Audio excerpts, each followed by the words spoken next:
L'année 2025 a été une très belle année pour moi en expérience, tant dans les épreuves.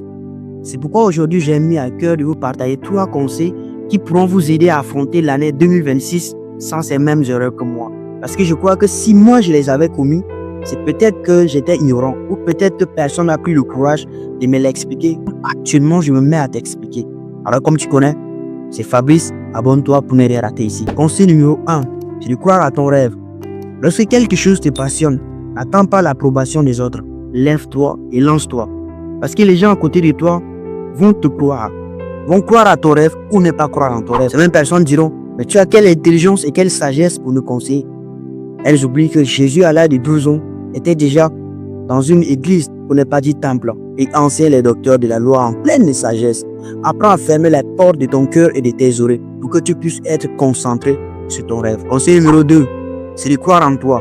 Lorsque tu te lances à faire quelque chose qui te passionne, croire en toi et fonce, même si c'est difficile aujourd'hui, même si le résultat n'est pas comme ce que tu es en train de vouloir faire. Et un jour, le résultat sortira. Conseil numéro 3, c'est d'honorer tes parents. Les seules personnes qui détiennent nos vies et nos grâces sur terre sont nos parents. La Bible a été claire en disant, enfant, honore ton père et ta mère pour que tu vives longtemps dans ce monde. Si moi aujourd'hui je me mets là à t'expliquer les choses devant la caméra, c'est parce que derrière cela il y avait eu la bénédiction de parents. Lorsque je me suis mis à expliquer ma foi, à expliquer des choses autour de moi, il y avait tellement de combats, des barrages, des interdictions, des amis, des proches. C'était un peu compliqué. Mais la seule chose qui m'a permis de résister jusqu'à présent, c'était la bénédiction de mes parents. Mes parents m'ont dit, vas-y fils, si c'est ça ce qui te passionne, si c'est ça la voix de ton cœur, alors fais, nous sommes avec toi. Je regrette, mais beaucoup de personnes, lorsqu'ils voient que leurs pères ne font pas des choses pour eux, ils décident de leur dénigrer, décident de même les maudire, à pire les choses. Parce qu'une personne qui pourra mieux te bénir et pourra mieux te donner des choses dans ce monde, ce sont seuls tes parents.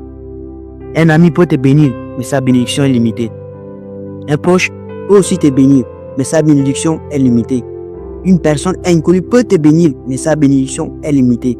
La seule personne dont leur bénédiction Dieu prend en examen, c'est la bénédiction de tes parents. Parce que c'est ta mère qui t'a gardé dans ses entrailles pendant 9 mois. C'est ton père qui a appris à en prendre charge de toi, à supporter tes caprices, à suivre tes déchets lorsque tu étais bébé. C'est pourquoi ils sont les seuls sur terre que Dieu permet à ce que ta bénédiction, ta réussite et ta gloire viennent d'eux. Apprends à honorer ton père. C'est tout ce que j'ai à te dire aujourd'hui. Si cette vidéo t'a plu, alors n'hésite pas à me dire aussi en commentaire tes avis à toi et c'est ravi de te lire.